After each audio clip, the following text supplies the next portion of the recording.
그동안 안녕하셨지요? 꽃으로 맞은 화창한 봄도 어느덧 물러가고 연한 녹색으로 물들어가는 생명력이 넘치는 좋은 계절입니다. 오늘은 우리 역사상 최고의 영웅 이순신을 일제강점기에 선양한 춘원의 노력과 공적을 알아보겠습니다. 춘원은 이순신과 안도산이라는, 그래서 나는 조선 사람 중에 두 사람을 숭배합니다.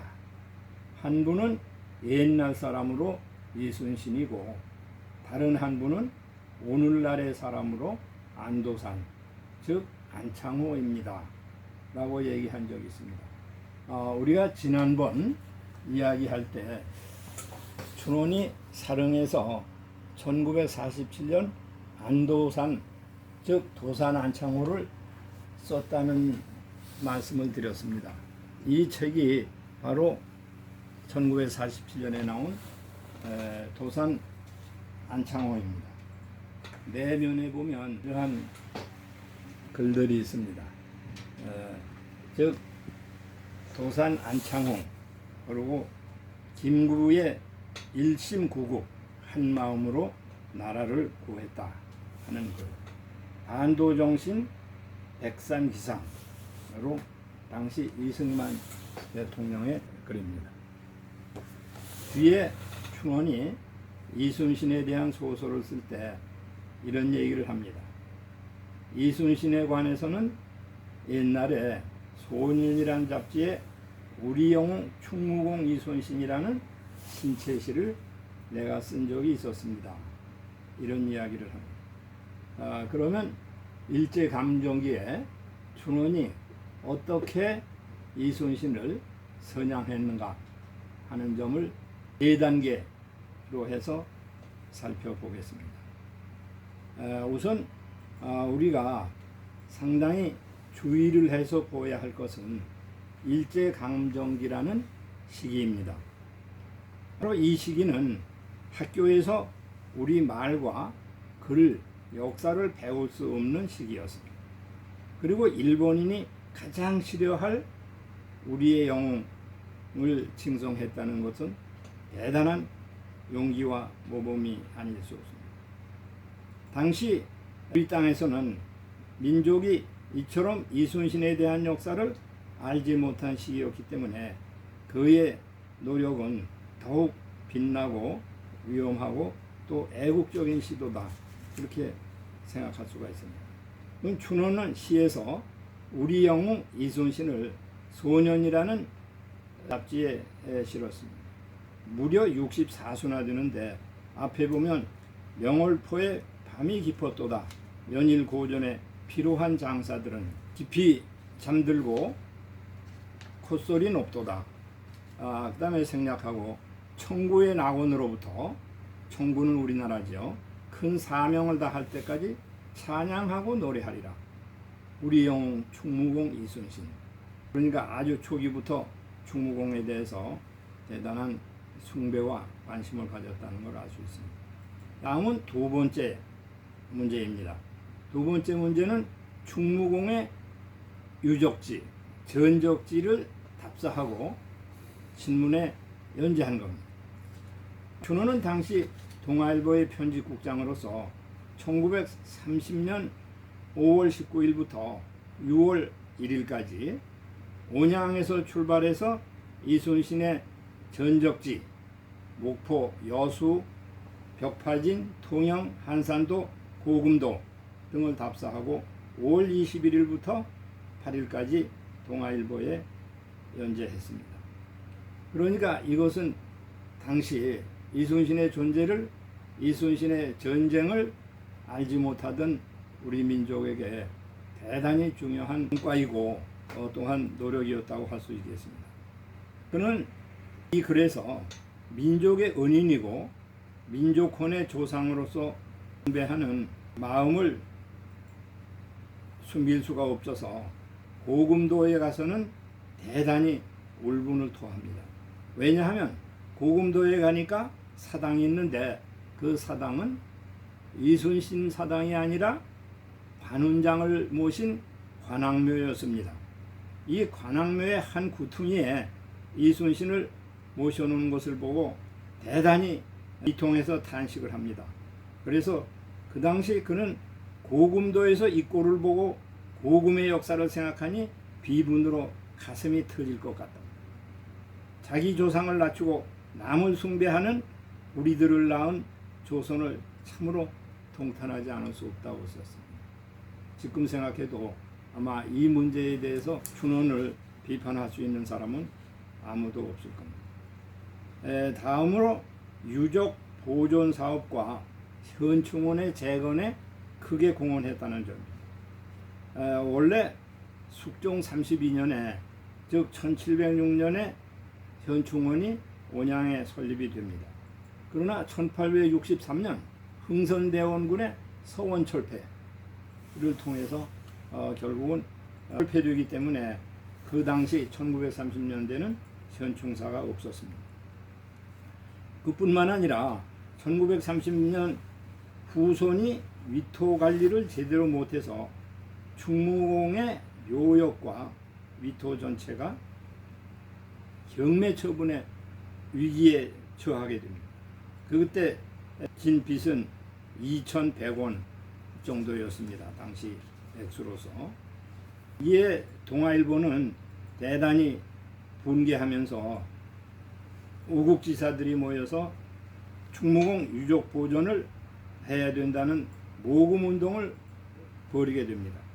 이 모금운동의 결과 우리나라 전역 또는 외국에 있는 우리 민족들이 다 호응을 해서 1만 6천여 원의 모금이 가능해집니다. 그래서 이 보존회는 1931년 6월 11일 이 돈을 가지고 빚을 갚고 다시 위토와 묘역을 찾고 그 나머지 돈으로서 충무공 고택 옆에다가 현충사를 짓게 됩니다.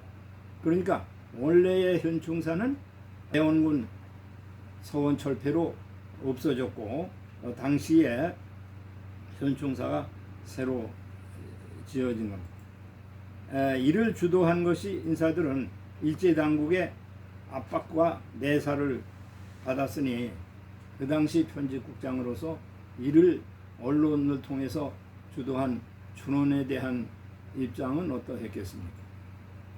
다음은 마지막으로 춘원의 장편소설 이순신에 대해서 살펴보겠습니다. 1931년 6월 26일에서 32년 4월 3일까지 무려 178회에 걸쳐서 춘원은 동아일보에 이순신을 연재합니다.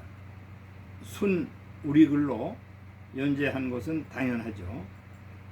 그래서 31년 5월 23일에 소설에 대한 예고를 보면 이렇게 말하고 있습니다.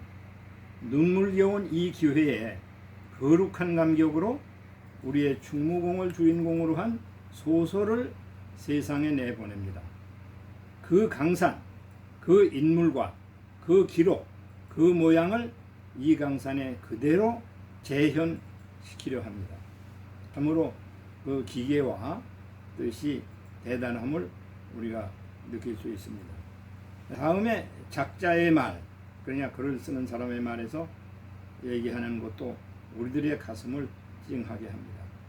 내가 진실로 이순신을 숭배하는 것은 그가 자기 희생적이며 누구를 떠올리거나 누구를 내리깎는 점이 없이 끝없는 충의 때문입니다. 그냥 많은 소인배들이 자기를 모함하거나 말거나 군주가 자기를 총애하거나 말거나 일의 승산이 있거나 말거나 자기의 의무라고 믿는 바를 위해서는 죽는 날까지 변치 않는 그의 충의의 인격을 숭앙합니다. 참으로 핵심을 찌른 이야기였습니다.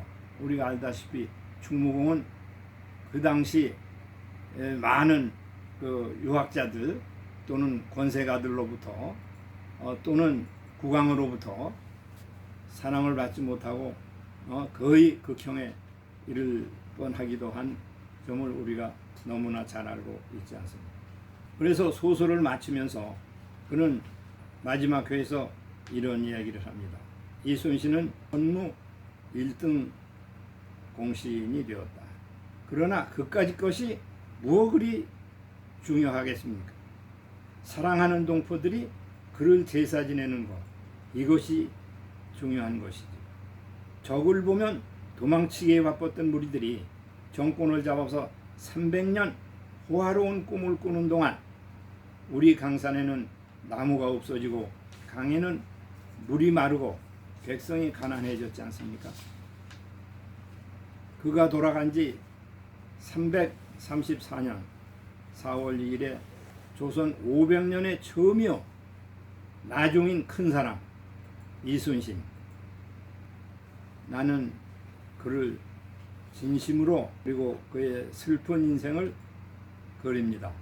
그리고 충무공이라는 말과 왕과 그 당시 썩어빠진 무리들이 준 이름보다는 이순신이라는 그 이름을 저는 가장 좋아합니다.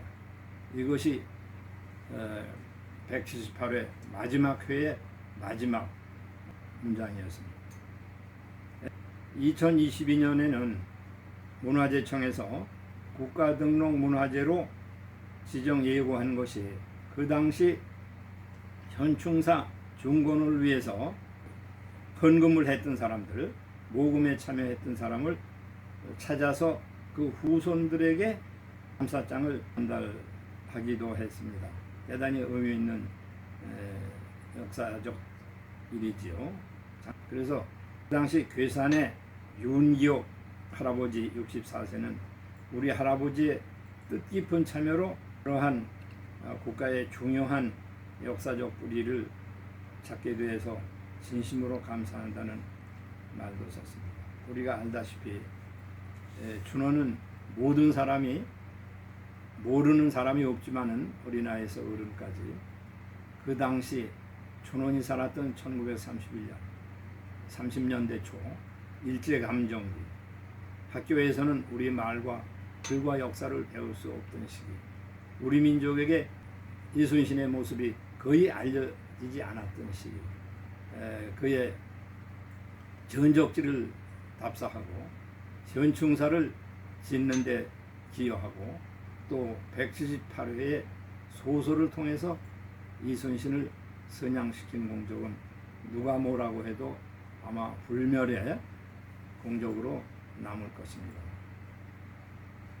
춘원을 비판하는 어떤 사람일지라도 아마도 이순신을 선양한 이 문제만큼은 부정할 수 없으리라고 생각을 합니다.